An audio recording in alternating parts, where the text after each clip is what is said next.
Hi guys, welcome back. It's Lisa. Today I've got another fun and super simple Dollar Tree DIY for us. We're going to be making a glam wedding centerpiece, but this is going to be a low wedding centerpiece. And so what you'll need is you're going to need one of these clear plastic bowls from Dollar Tree. You're going to need one of these, I guess this is like a mini vase or a candle holder, and it's the fluted shape, but you can use whatever shape you like. And you're going to need 2 of these Tealight holders. They do come in a pack of 2. You're going to need one of these Styrofoam floral, I guess you could use a floral ball or you could use something like this, also from Dollar Tree. I have got some peel and stick gemstones, and I picked these up at Walmart, but you can find these on a half sheet size at Dollar Tree. I've got pink flowers that I'll be using to make the centerpiece, and I also have some white roses here as well, and then just some various little florals here in white, and then also I have some white berries that are picks, and I may or may not be using pink and white. I may just go with pink, but we'll see as we go along. Sometimes you just get inspiration as you go along. And then I've got some hot glue here as well. If you'd like to make this a permanent piece, please use E6000 or a permanent bond glue for that. But I'm going to be using hot glue. And this is super simple. These are the items that we need in order to complete this centerpiece. So let's get started.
Okay guys, now how beautiful and simple is this centerpiece?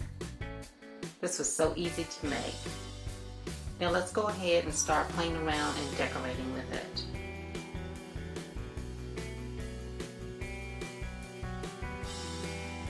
Okay, well there you have it guys, another simple and beautiful glam DIY. I hope you guys will give this easy DIY a try. If you like these kind of glam DIYs, please be sure to share my videos with your friends.